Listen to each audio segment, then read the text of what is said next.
All right, we are live. All right, all aboard. I think you have to say that. Choo choo, baby. Choo Choo choo. choo. It's the NFL Express, and we're new, revamped, and we're here to talk about the NFL. You're here with host Chuck B and JL_Chapman, the worst Twitter handle in the game, and yet he still succeeds. John Chapman.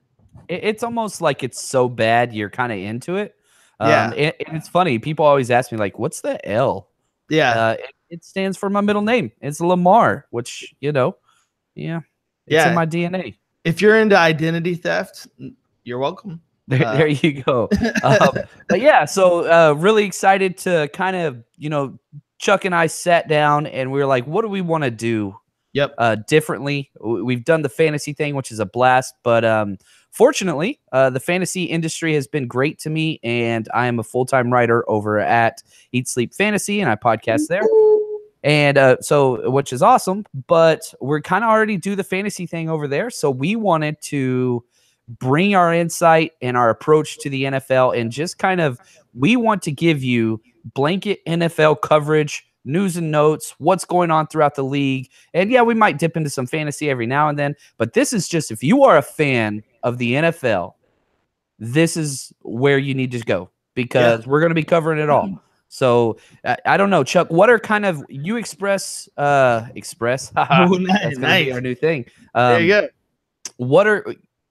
Sell this podcast to me, man. So, well, I think the one thing is especially for the casual fan that's out there, John and I are out there and we are just diving into every single game as much as we can get to. John is a film guy. He was a high school football coach in Texas. I played football in Texas as well. So we both know a bit about X's and O's. He knows more than I do, but we really pay attention to that element. What's also interesting too about this particular podcast is that we pay attention to college and high school football too. So just kind of the depth of knowledge that we're going to talk about when we talk about the NFL. This isn't guys that just show up and we're like, who's this guy? Generally, John and I have been paying attention to these fellas since they were in high school. So you're getting that as well. And from day one, before Twitter was Twitter, John and I would call each other and we would talk about the NFL and matchups and how we thought, this ESPN guy, he's completely wrong and this guy's completely wrong. And we just kind of got a knack for talking about the NFL and being right. All right. Just going to be honest about it. We're decent we're decent at it. Okay. I agree. I'm fine with that. Okay. So welcome to NFL Express. We're decent at it. That is the greatest punchline ever. I'm putting that in the description of this pod. That should be the title of the We're first decent at it. We're decent at it. You could be better. I don't know. There you go. But yeah, man, that's what we do. The other part is, all right, and this is going back a long time. John and I are into fun bets. So John, why don't you share your favorite bet that we've done so far? That's been embarrassing, I guess. And see, I think this is, I was talking to somebody, I am a Blue Jays fan, which is ridiculous because I've never lived in the North. But anyway, I became a Blue Jays fan because in college we made a stupid bet on college football, and the loser had to draw a random team out of the hat and become a lifelong fan of that baseball team. We threw the Yankees out because, right. The Yankees. And so here I am, 14, 15 years later, and I am still following the Blue Jays on a daily basis. So this is something we've been doing a long time, and we make a lot of bets. And our bets are fun for you to follow as well because they carry with them nasty consequences. Yep. For example, I had to do a poetry slam because was that Aaron Luck? Or it was Andrew Luck, sorry. Andrew Luck. It's on Twitter, just so everyone. Yeah, so I had to do a poetry slam over because I thought Andrew Luck would be okay and play after the first 6 weeks last year on the pup, but that didn't happen. So things like that. Terrible eat bets. Charles had to drink 6 Smirnoff Ice in one episode.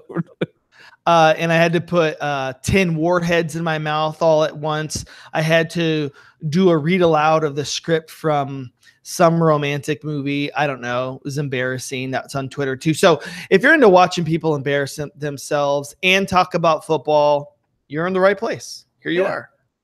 Okay. So moving along, that's what we are. That's what we do. John, why don't you take us through some news and some notes from the NFL preseason week 1. Yeah, man, we're getting into it. And this is coming from a person that loves preseason football more than anybody else I've ever met. I've watched the Hall of Fame game 3 times so far, start to finish. And I love seeing – I'm a big draft guy. That's probably my biggest passion is the NFL draft. And so whenever the game is boring, I totally get it. But seeing those guys in the third and fourth quarter, I'm pumped. So I love that football is here, and news is – it's all over the place right now, and it's going to be much more so. So focusing on 2 of the biggest players in the NFL, Odell Beckham and Aaron Donald. Yeah. And that these guys are totally they're crushing it, but they're not getting paid for it. And so their 2 contracts are going in very different directions. It seems like Odell Beckham and the Giants are very, very close to making him the highest paid receiver in the entire NFL. And I think that he should be with his youth and all that stuff. Whereas Aaron Donald, I don't think so. Yeah. I think that the Rams are going to make a really big mistake. I think that this is the difference between elite GMs and good GMs, because I think that the Rams GM has done a great job of bringing talent, accruing talent. They drafted Todd Gurley and Jared Goff and all that, but you have to pay attention to the finer points. You have to finesse some of these bigger egos, and the way that they have the structure of how these players have been paid out and who's gotten their contract. I think that they've just made a huge mistake with how they've gone about things with Aaron Donald. I hate what the Rams have done. I really do. I understand the talent influx is great, but they are completely mortgaging their salary cap and future with draft picks. They have no draft picks. They traded them all away. I get that they got all these stud players, but the first guy that you give an extension to is Brandon Cooks. He wasn't even in the program. He's not one snap for you, but you extend him over the best defensive player in the entire NFL. Yeah. And then after that, I don't know. I think that I don't get it. I just don't understand why you wouldn't pay Aaron Donald. That guy is unreal. And he might hold out into the season. There's some rumors going around that he is very, very upset and not happy at all. And they are not talking. They are very, very far apart. So we'll see. We'll see what happens there. Also, really quickly, what's the latest with this Khalil Mack situation? I heard that Gruden and him haven't even talked. Gosh, that again, you want to talk about teams and coaching staffs aren't doing the right thing. Now, having said that, I get that the Rams are legit. I probably was speaking a little too harsh against them. They're very, very good. I think that they are a Super Bowl contender, but again, how long is that going to last with those type of personalities, all that kind of stuff? But Khalil Mack, man, why do you not call your best player? One, the Raiders have one of the worst defenses in the NFL, and then you have this elite young pass rusher that's probably top 3 pass rusher in the entire NFL, and you just, it's all right. We'll figure it out. Why do you not pay? There's 3, I'd say 4 premium positions in the NFL that you have to lock up. Quarterback is in a tier by itself. The second tier is pass rusher. And then tied in the third tier is cornerback and tackles, offensive tackles. So if you have those, you pay those. That's just what you have to do, especially if they're young. Yeah.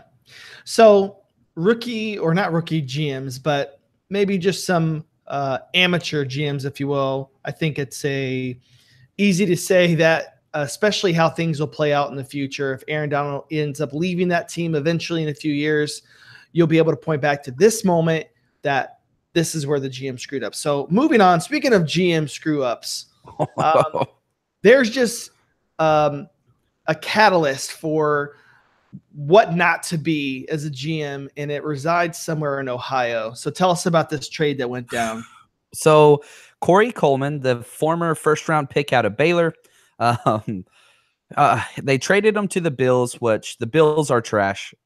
The Browns are trash as well. They do have an influx of talent. They signed a lot of big-name people in free agency. However, saying all those things, they trade Corey Coleman, a former first rounder, for a 7th rounder, and it's not even next draft 7th rounder. It is a 2020 7th round pick. Wow. This just goes to show you, Corey Coleman, I couldn't stand that guy. He has the athleticism, but coming out of that Baylor system, he was, a former Art Briles player, and Art Briles doesn't teach you how to play football at all. That entire system doesn't teach you how to play football. He ran 3 routes his entire college career, and then they were shocked that he didn't understand the route tree once he got there. So that was a big deal. And the Browns are bad for a reason. Sorry to also change the subject, because you said something too about a route tree. Another piece of news that came out this week was that Jarvis Landry said that I guess it was Adam Gase screamed at him when he asked for more of a more complex route tree. Am I getting that story right? Yeah, there were some definite issues there. That's for sure. Yeah. And this is the thing with the Browns. Like, it's not new. Field Yates tweeted this out that from 2012 to now, every first round pick that the Browns have had is now off of the roster. Oh, and I'll go through this very, very quick. Trent Richardson, he was traded after 1 year. He's out of the league. Brandon Wheaton, he was cut 2 years in, even though they drafted him at 26 years old. Wow. Barkevius Mingo traded away 3 years. Justin Gilbert traded away. He's about to be out of the league. Johnny Manziel was cut. Johnny Manziel. Did you see that he threw like 5 interceptions in his first game in the CFL? But he had a good post conference. Everybody's like, "Well, good on him. He learned how to do a post conference." Yeah, that guy. He's such a victim. Let's support him. Danny Shelton traded away in 3 years. He's probably the best player on this list. Sadly enough, Cam Irvin traded away, and then Corey Coleman basically cut. And so, man, you have all this draft capital, but they just can't do anything with it. And the biggest problem is, every one of these players had question marks, which I get, that's fine, but you have to learn from your mistakes. You can't continually draft these huge question mark players, put them out of position, and all these different things, and expect different things. And if you look at what they did this year with the very first pick, who do they draft? Baker Mayfield. So many question marks there. I think he will be successful, and I'm rooting on him, but man, there are question marks. Yeah. Well, speaking of another guy, we've got Josh Gordon on the Browns, another question mark in and of himself, and apparently a pretty good cannabis entrepreneur at a certain point in his college career. But what's going on with him in the Hard Knocks? Basically, he didn't show up to training camp, and everybody kind of flipped out. But it seems like he doesn't want to be around the whole Hard Knocks thing. He's got a lot of stuff going on in his head, and just it's all mental issues that he's getting work on. And the Browns, I will say this, like, hats off to the Browns. I just trashed their front office. They are handling this correctly. Yep. They released joint statements and just basically said, we support him. We want what's best for Josh, all these different things. I think that he will report once the cameras are gone. So I do think that he's working out. He's posting, videos and all that kind of stuff. I just think he doesn't want to be around all those cameras and be on the spot in a live situation. And good on them. I think we'll see what happens. But they are also saying talks are heating up between Dez Bryant and the Browns. So if you want to go back to why teams are bad and stay bad, why not bring Dez Bryant into your locker room? To come What's the worst that could happen? To come scream at your rookie quarterback. Sure. Oh. So one last piece of there's tons of news out there, but kind of relevant news is Sony Michel, right? He had his knee drained, and tell me about how long you think he could potentially miss. So there's a chance he will not be ready for the start of the regular season. And being as young as he is, he's a rookie, and getting your knee drained now, that is a massive red flag. Right before the draft came out, there were some teams that leaked their reports saying, man, his knees are really, really bad. And it seemed like the Patriots didn't care about that, but man, this is big. Just because if you're already having knee issues now, the idea of a 10-year career, which most running backs don't play that long anyway, a 6-year career, man, it limits that big time. So hopefully he gets his stuff ready, but I do not think that he will be back by week 1. I think week 2 or 3 is much more likely. I'm excited to see him, though. I mean, I'm not a Patriot lover by any means. You know this about me. I'm an Eagles fan, but I'm really excited to see what it looks like in that system. Yeah. So we're moving on from news into one of our favorite things to do is predictions. And, one of the predictions that I was pretty good on last year, John, I'm just going to say in our last year prediction was the Jaguars. You nailed it, man. I think I made fun of you for a very long time because we had a bet that the Jaguars would finish in the top 2. And I was like, heck no way. Houston, Indianapolis, Tennessee. I didn't think it was going to happen. And man, they go out and they win the division. They go 10-6. So props to you for that one. I just love to give myself credit where credit is definitely due. But you know what? We were looking at what are the divisions we're going to start with.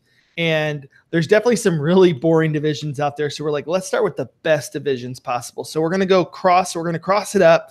NFC South, AFC South, we believe that these are extremely exciting divisions this year.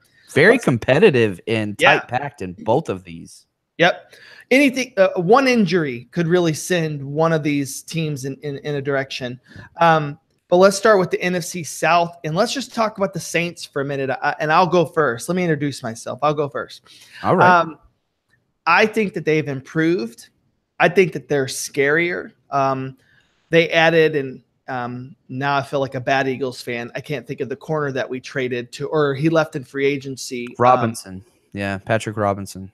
I mean, now they added a nickel corner who this guy – in the box was playing like a safety. It was unbelievable. The guy was blowing up screens. He was all over the field. He had a huge pick 6 for us in the Vikings game that turned the fate of that game around. You add that already to a dominant secondary with Kamara. Yes, Mark Ingram suspended. I just think that this is going to be a team and a really polished Michael Thomas. Just seeing him in preseason, he looks like he's elevated his game. It's early, I know. But I just really am feeling the Saints this year. Absolutely Super Bowl contenders, in my opinion. Yeah, it's funny as I went back and started looking at the draft where Corey Coleman was taken. Michael Thomas was still on the board when the Browns took Corey Coleman. Like, how awful is that, man? Anyway, I have them going 9-7. I love the Saints, but this division, man, it's packed. And I mean, that they have a very, very difficult schedule. If you look at what they got now, they do cross up. So, I mean, you're looking at a road game versus Baltimore, road game versus Minnesota. They've got some tough matchups. So I think 10 wins, it locks you into the division winner here. If you look at what they did last year, again, 10 games won the division. And they this is turning into like the SEC of the NFL football world because it's a different team that wins every single year. I think they're at 7 years straight where a different team has won the division. So I think that it continue, and I have the Saints be in first place. So do I. I got the Saints in first place. Barring any injury, I think that there's definitely a big gap between them and number 2, even though it's a strong division. I got them going 10-6. I'm not as big of a believer in the Falcons as some people. And definitely not as big of a believer in the Panthers as a lot of the mainstream analysts are. So I see them sweeping one of those teams and taking 1-1 from the other. So I like them at 10-6. All right. Moving on to the Falcons. John, I'll let you get the next swing. Yeah, Falcons I have as a 500 team. And man, which is crazy to think because they almost beat the Eagles last year in the playoffs. Sure And did. who knows what would have happened after that? Like they were hitting on all cylinders. Having said that, I think they're one of the most balanced teams. They're one of the only teams that rank in the top 10 as far as total defense and total offense. But man, I don't really believe in. I hate their offensive play caller. I cannot stand Sarkisian as an offensive coordinator. And I think that he kind of limits what they do. And I don't know. Every time I look at their schedule and I'm matching them up with the games, I cannot give them the benefit of the doubt. And so maybe I'm just an Atlanta hater, but yeah, I have them finishing right at 400 or 500. I don't think that you're an Atlanta hater because we both have rooted for them. I'm not feeling them either, and I'll go a little bit more specific. So I got them going 9-7. I'm not sure if that makes them to the playoffs or not. They could be a wild card team. The issue is that front four, and you go on Twitter, and I've been there before as an Eagles fan and I'm really sold on a player. I'm like, yeah, but Vinny Curry, all right, or they'll say Tark or whoever. Listen, these guys are good. Go to PPF and see what their rankings are. It's a sub below front four. They're going to get run on. They're not going to get the pass rush that you need on a Drew Brees who's going to slice and dice you. The secondary is pretty good, I'd say. I love the middle linebacker, Deion Jones. But like you said, too, there is something odd going on with their play calling when you can't free up Julio Jones. And all of a sudden, this dude's putting up awful numbers some games and spike numbers. Well, they're double covering him. So are other teams in the league doing that to other elite wide receivers, and coaches figure it out. Yep. So there's a block going on. I'm not a fan of Atlanta this year, although they're going 9-7.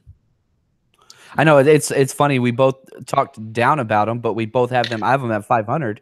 You have them at 9-7. So these are kind of like worst case situations for the Falcons. Like, man, if it goes bad, they're 8-8. So I would not be surprised if they got to 10 wins, but I'm calling under. Yeah, and let me say to any Falcons fan that may be listening, it's their strength. It's the schedule. I think that they're a great team. Put them in the AFC, and my God, they're going to be a number 2 team, 3 team. Yeah, to piggyback on that, like I was doing just kind of initial power rankings. I haven't finished, but it looks like I'm going to have 7 teams from the NFC in the top 10. As you should. You should maybe have 10. Kidding. All right, so moving on to the Panthers. Yes, the Panthers are a team that gets so much love in the press. They're a team that you go onto ESPN, NFL Network, and people are just talking about Cam all day long. Just recently, Calvin Benjamin came out and said that essentially his QB did not have the accuracy or the intellect that he desired for a starting quarterback. Ouch. That's a pretty big dig. Do I think that that's necessarily true? I don't. I do not love the Panthers this year. I have them at 7-9. Yeah. So what are your feelings about the Panthers this year, John? Man, you and me, we agree completely on this one. I have them at 7-9 as well. Gosh, I'm not a Cam Newton guy, but he is very efficient whenever you add in his running kind of tendencies. He is a beast running the ball, and goal line is awesome. So they're going to score touchdowns when they get into the red zone. That's just kind of who Cam is. And because of that, they're always in contention. However, he's very inaccurate. I don't care how accurate you are. Kelvin Benjamin is never going to be a top tier football player. He's about to be a tight end. So he's as somebody said to me, he's one Vegas buffet away from being a tight end. Like he's terrible. And what's even funnier about that is Cam Newton is way better than any Buffalo quarterback. So you shouldn't have said that without looking at your own roster. So I have them going 7-9 as well. Moving on to one of the most I would say just one of the funniest kind of like franchises to watch just because of Jameis Winston. He is just a character. Love him or hate him. He is fun to watch and just listen to. He can look like in some plays the greatest quarterback ever, and then in the next play look like he doesn't belong on an NFL roster. So yeah, that's very accurate. I mean, that's just Jameis Winston. But here's the thing. The Buccaneers followed the model that the Eagles have done, and that is invest in your defensive line. And right now, that front seven is serious.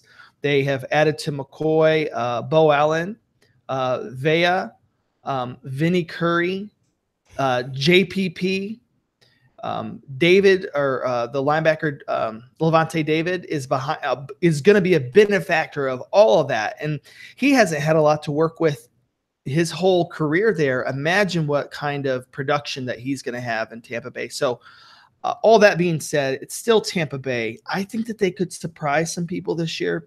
I still got them going 6-10. Yeah, you like them more than me. They have the worst secondary in the entire NFL. They gave up 4,100 yards passing. To put that into perspective, the Jacksonville Jaguars gave up 2,700. So an additional 1,400 yards. So basically 100 yards a game extra. Now, I get that they drafted Minkah Fitzpatrick, and he'll help out with some of that, but it's much. You need much more than that. Jameis Winston's out the first 3 games, and actually, I think that's kind of a good thing. Yeah, they had a better record with Fitzpatrick, the quarterback, than they did with Jameis Winston. So, yeah, I'm not a fan of this team, and 5-11. I think this will be Cutter's last year. I think he's on his way out. And I think that organization, potentially with Winston, depending on how this year goes, you may be looking at some changes with some of those players there. Another thing that I think that Tampa Bay, just on a side note, needs to consider is if you're going to put Brate through a huge extension like that, and you're not going to have the usage out of O.J. Howard on the field, I think you need to trade him. His value is at an all-time high. I think moving forward, it only goes down. So go get the most that you can. If Brate is your tight end and he's your man, you need to improve in other places on your team. I get it. Go ahead. It's weird how they're doing it. That they've got 4 wide receivers they really like and 2 tight ends, but how do you get those guys all on the field? There's just no room. Yes. And we've got a guy with Ronald Jones this year. I'm excited to see what happens, but I'm hearing in camp that he's not looking too great so far. Yeah, I'm pretty high on that guy as a rookie. I'm a big fan, and I love the landing spot. But yeah, it's not sounding like he's winning any spots there. So yeah. All right, moving on to the AFC South. This is a fun division as well. One of the surprise teams from last year that we talked about, the Jaguars. John, tell me what you love about the Jaguars this year. It's just defense. They are a team that has a clear identity and probably one of the better teams in the NFL as far as matching up your offensive philosophy and defensive philosophy and working together. They want to play very stout defense, and that's where they have invested almost all of their draft capital. And then they want to run the ball and manage and be competitive in every game. And don't let Blake Bortles beat you. The famous quote was, how many passes do you think Blake Bortles would you like him to have in a game? And Tom Coughlin says 0, actually. Like, he doesn't want him to throw the ball. They want to run the ball. So I have them going 10-6. That defense is just legit. I don't think their defense will do what they did last year. Last year, I mean, it was historic what they were able to accomplish. I still think they'll have a top 3 defense. I think that's for sure. But I don't think that they will be able to – those numbers they put up as far as sacks and turnovers, it was bananas. So I agree. I just don't think it's as big of a drop. I think they're still, for me, solidly the number 1 defense, and I think it's just an edge off. It's going to be another historic season maybe not as good as last year. I got Minnesota as my favorite defense in the NFL, but Jacksonville's number 2. They're Yeah, you know what though? Age catches up with you, and I'm wondering about Sheldon Richardson's age. But anyway, so to the Jags though, one guy I'll be focused on. I think that Miles Jack hasn't reached his ceiling yet, and I'm interested to see how they use him because remember this guy in college played man-to-man coverage on wide receivers. I think he can be just a really effective tool for them. Yep. I got him going 11-5. Crazy as that sounds, I like them this year. Moving on to the Titans, John. Apparently there's a new coordinator in town, a new head coach in town. So tell me about that. Yeah, Matt LaFleur, he is awesome, and I'm a huge Niners guy, obviously, if you don't know that. And he almost came over with Kyle Shanahan as our offensive coordinator, but Shanahan said, nope, I'm going to call the plays and be the offensive coordinator. So I'm sorry. Then right after that, McVay gets hired for the Los Angeles Rams, and he tells LaFleur, hey, man, you can be my OC. So Matt LaFleur was the quarterback's coach for the Falcons when Kyle Shanahan was there, and that was Matt Ryan's MVP season. So he was the QB coach there. Then he goes over to the Rams, and he's going to be bringing that same Kyle Shanahan, Sean McVay kind of thing over to Tennessee, which is fun because you got Mariota, who is very, very mobile and a great offensive line. They're having some health issues right now, but still a top 3 offensive line in the NFL with some fun backs and some fun tools. Corey Davis, I expect him to have a monster year. And Derrick Henry and Deion Lewis back there with Delaney Walker. Like, I love everything that they have accomplished, and I want to see it. I don't think they're going to have quite the jump offensively that we saw with the Rams last year, but I have them as an 8-8 team. They do have a very, very tough schedule and an outside shot. I think 8-8 will get you into the playoffs for the AFC. I don't think it will for the NFC. Yeah. That's like the NBA West and East, right? Yeah, well said. So we both have them going 8-8. I think that there are bigger problems that Titans and Titans fans don't want to discuss. I think one of their names is Marcus Mariota. If he doesn't make the jump this year, well, how long are you going to give him? This is it. This is the most QB-friendly system in the NFL. And if he cannot be successful in this, you're going to know right away. You're going to know right away. And you know the thing with him, for me, when I watch Titans games, is that he just doesn't come up in the big moments, right? Like he'll go 3 and out in a really critical situation, but he'll have a bunch of highlights in that game. You've got to keep your team on the field and keep people from scoring on you. I just saw them go 3 and out so many times last year, even though they made the playoffs, but it was the AFC. So 8-8 for me as well. Moving on. This is where John and we have a pretty big discrepancy, difference of opinion. Let's go with the Texans. Tell me your theories. Yeah, I got 6-10, and I am the biggest Deshaun Watson fan there is. I love that guy. I absolutely, from high school up, I followed his career very, very closely. Big fan. But the problem is, it's what's around him. By far the worst offensive line in the entire NFL. And that's saying a lot whenever you got Seattle in there. But they had one quality O-lineman, and they traded him away because the player protested and called out the owner for being a racist. And so then they traded him to Seattle. So it's what it is, man. But that offensive line is garbage, and their defense, their front seven is pretty legit, but their linebacker core and secondary group is pretty weak. I get J.J. Watt, I get Clowney, I get Merciless. I understand those things, but the back end is pretty rough, and their running back core is awful at best, maybe one of the worst in the NFL, especially if Foreman's out, which I think he will be. I think he's going to be on the season PUP, so he'll be out at least the first 6 games with his Achilles tear that happened in November last year. There's just not a lot of – they have a lot of high-end talent and then no depth everywhere. And you got to have a good offensive line to be successful in the NFL. You just have to. So I guess I'll counter to that as best as possible. I think that you know, like you said, with those starters on the field, I think J.J. Watt's going to come back with a vengeance. Clowney's only improved each year, although, you know, he just didn't meet the hype for the first, you know, 3 years or so. Last year was solid, man. He was great. Yeah. Yes.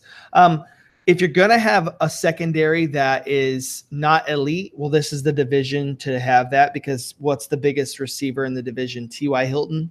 Yeah. That's kind of it, right? And he's fantastic. DeAndre Hopkins, but they don't play against him, so. Right. He's the best. I meant against. Yeah. But yeah, so at certain times in the season last year, this offense looked absolutely unstoppable. Even without Foreman on the field, Lamar Miller. I'm not necessarily sure that it's the running backs that were making the difference as much as it was the scheme and the system, because Lamar Miller, in my opinion, is not a super special player. He's just a good, decent running back. You got Will Fuller coming back. Another year of experience for this wide receiver core. And again, just given the division and their schedule, I'm loving the Texans. I got them going 9-7. I absolutely think that they could make the playoffs this year. And if J.J. Watt is coming back with, you know, a fury, watch out AFC. Next up is one of the most precarious teams in the whole league, the Colts. Yeah, how do you predict these guys? With, you know, you have a top 3 quarterback in the NFL if he's healthy, and Andrew Luck. Yeah. But who knows? He sat out the entire year last year and hasn't really played a snap in over a year. What are you going to do? And so I have them going 7-9, and that's with Luck healthy. So if Andrew Luck is healthy, I have them going 7-9. If he is not, I think that they might win 3 games, and be in contention for a first overall pick in the NFL draft. But the problem with the Colts isn't Andrew Luck. I actually really do like what they did with their offense. They drafted an offensive guard in the first and second round. And so, I mean, they are doing everything that they can to shore up that O-line. It's their defense, man. Their defense is just garbage. And so you can't have that many holes. They tried to address it with draft picks after they got all those second rounders from Buffalo for that Josh Allen deal, but it's still very, very young, very unproven, not a lot of depth. I just don't think that they can compete. I think the Colts games are all going to be the highest scoring games every week. So if you're better and you do the over-unders and all that kind of stuff, man, I'm telling you right now, those Colts games are going to be very, very point heavy. I think that not that we dive into fantasy here, but I think Andrew Luck is just going to be a guy who, you know, as they say in basketball, garbage time buckets. Yep. I think he's going to have garbage time numbers. It's going to be bordering elite numbers. He could be a top 5 QB this year, I think, because he's going to be on the field so much. He's going to be scrambling. Now, can he stay upright? Good question. But I do think that he's going to – I think he's a bit pissed off. I like him this year. I think he's going to do well, but I still think that it's one of the least talented rosters in the NFL. I got him going 7-9 in like an exciting but a weak division overall. I guess they're not that weak, but they're in the NFC. They're nothing special. Right. All right. So moving on from our predictions, we got one last segment, and essentially it's just sort of a preseason watch. We're just going to kind of talk about a little bit about the preseason, and really the theme is controlling the hype. So one of the things that I read, I don't know how true this was because it was just on Twitter, but I know that there have been articles written about the Cowboys offense struggling in preseason so far. I read, though, a stat that Dak had thrown 5 or 6 picks already and not 1 touchdown. And he's the only starting QB to not throw a touchdown in 11-on-11s in the NFL. Is there really concern here? Or is it just you got to control the hype?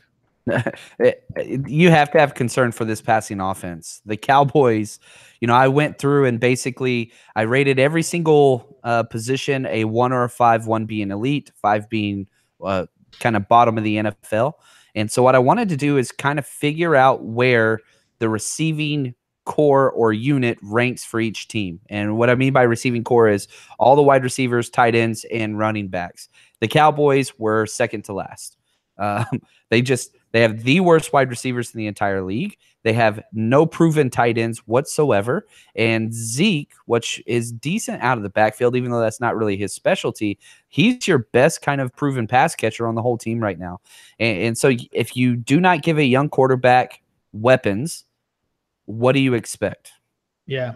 And so I'm very worried about this offense. I get that they're going to run the ball and control it, and I love their offensive line. It's beyond elite, but they're going the opposite way. They're trying to follow kind of the Jacksonville mindset with their offensive scheme. And so I don't know. We'll just have to wait and see how it pans out. Yeah. Another guy up in Denver, I think he's sort of surpassing expectations. Can you tell us a little bit about what's going on with Case Keenum? Yeah, you brought up the interception thing with Dak, and it made me think about Case. He went through the entire first week of training camp without throwing one interception. In team drills, 7-on-7, pass skeleton, he didn't throw one interception through the full week of practice. Who knows how many reps that is, and he didn't throw one. So it's pretty cool. I love his story is awesome.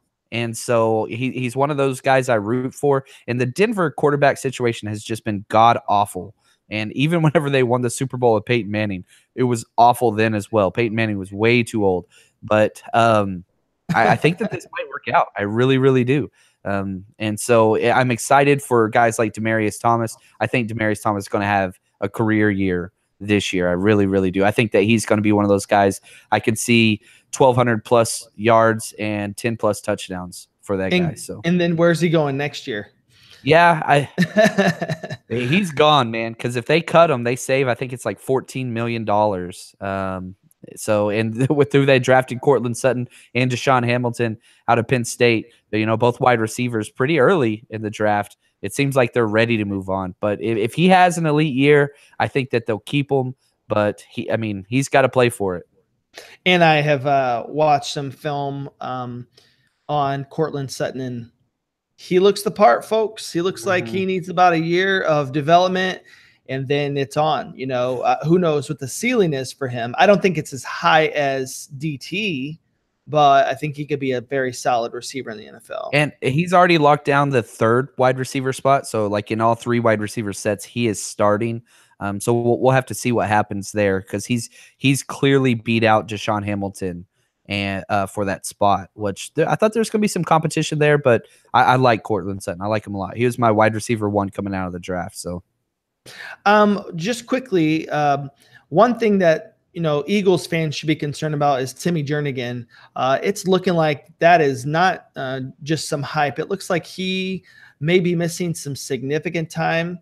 It looks like having Naha and Michael Bennett is going to be a really good deal because they're already talking about playing Michael Bennett a little bit more on the inside, even than we first suspected.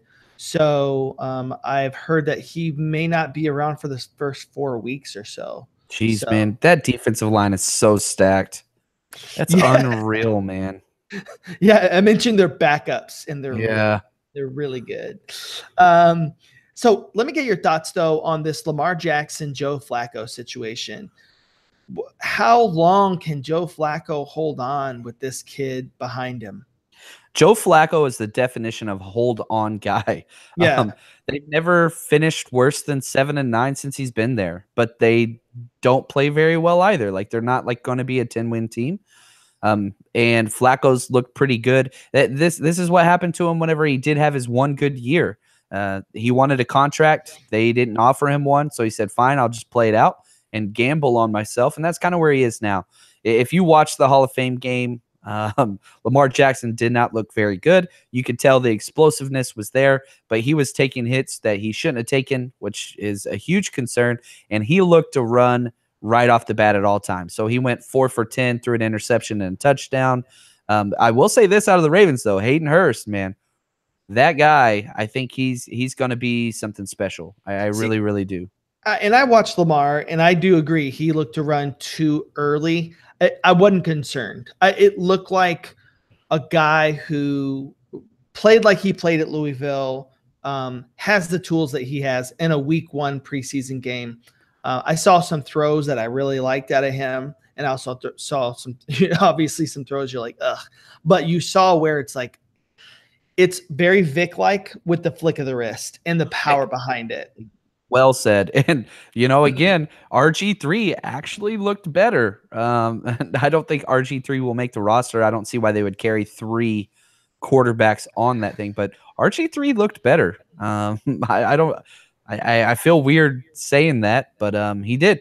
He played better than Lamar Jackson.